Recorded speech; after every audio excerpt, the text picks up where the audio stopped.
It is time to use the appeal of entertainment for the highest good of all things alive. For as a species, we will not survive if we don't find a way to let the natural world thrive. The glorification of self-serving lifestyles and the derangement of consciousness needs to cease if we ever want to find the golden fleece of profound inner and world peace. Krishnamurti says, "It is no measure of health to be well adjusted to a profoundly sick society." We live in a world where 600 million people suffer from depression and anxiety. An epidemic of drug abuse, violence, chronic disease, low self-esteem, sexual degradation, technological addiction, bigotry have become the 21st century theme. As we are bombarded by undermining messages of the mass media on a daily basis, we've forgotten the innate passageway to the eternal, internal oasis. With so many feeling worthless and without purpose, doped and paralyzed by depression, how can we not question this immense subconscious societal suppression? Now, we live in a world where economic growth is deemed more important than impending climate catastrophe, where mainstream TV isn't endorsing radical change, but continues a cycle of human apathy, mass hypnotized to consume and stay stuck in sensationalist spectacle. If you ask us, it's unacceptable. Moreover, the effects of inhumane propaganda on the brains of our future generations are widespread. The average Western child by the age of 18 has seen 200,000 acts of bloodshed. Desensitizing their innocent and intrinsic human qualities through entertainment spoon-fed has made generations of souls forget their birthright of self-realization into Godhead. And so, for the media controls the minds of the masses, it is a key player in annihilating our true purpose, of living a life in balance with all that is, and of living a life in service. The promotion of hate, corporate greed, materialism, and earth destruction cannot run unchecked, for I suspect that under the layers of insane societal conditioning, we all hold the remembrance of how everything interconnects. To collectively transcend, then, this media-induced state of dissatisfaction and disconnection requires communion with ourselves, each other, and the earth, or we're headed into a dangerous direction. Now, the wise around the world declare that we're headed for the destruction of humankind. As we contaminate our food, land, water, and air, we contaminate the collective mind.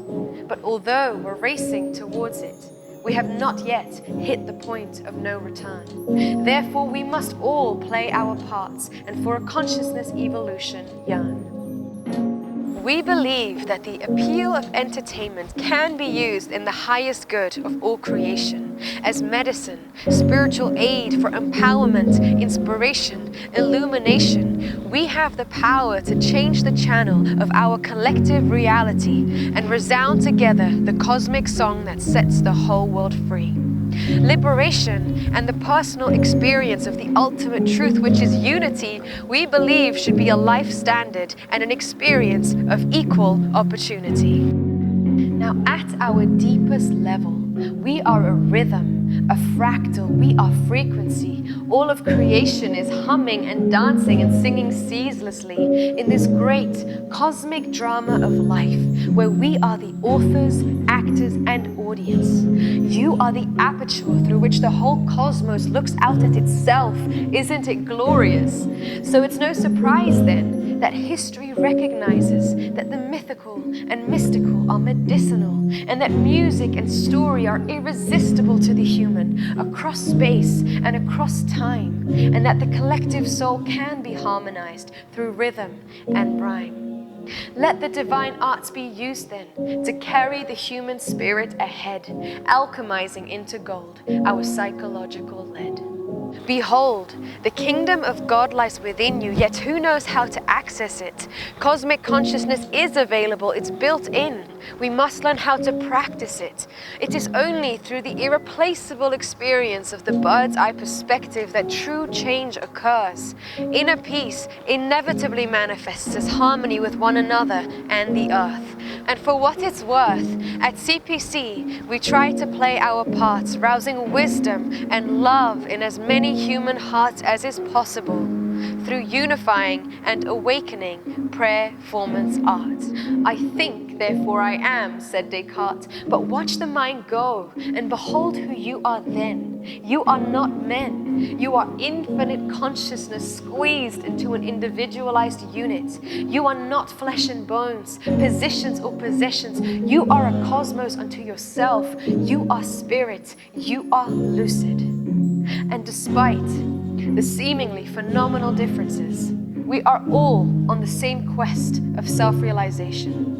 Therefore, we must regenerate this culture of spiritual starvation. We must reverse the earth degradation. For the sake of all nations and all future generations, may all humanity learn how to operate the internal navigation. And I promise you that once you have tuned in, the essence of who you really are will become so incessant, so effervescent, for the experience of omnipresence is the greatest antidepressant.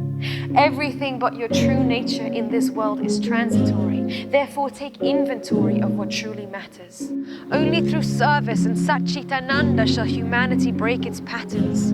Utopia must spring forth in the soul before it flowers into global reform. So come and perform your role in this earth transformation, this odyssey of mythic proportions, a hero's journey for all mankind. But we cannot fail, because behind us all is the one master mind. So, take a moment now to think of how we can interlink. What gifts do you have? What skills? What can you do? What resources do you have? What do you have access to? This is a call, an opportunity to join our CPC community, to join this conscious movement of world improvement. So, if you feel called to support our mission after listening to this oratory, help us regenerate this world via self-realization through sound and story.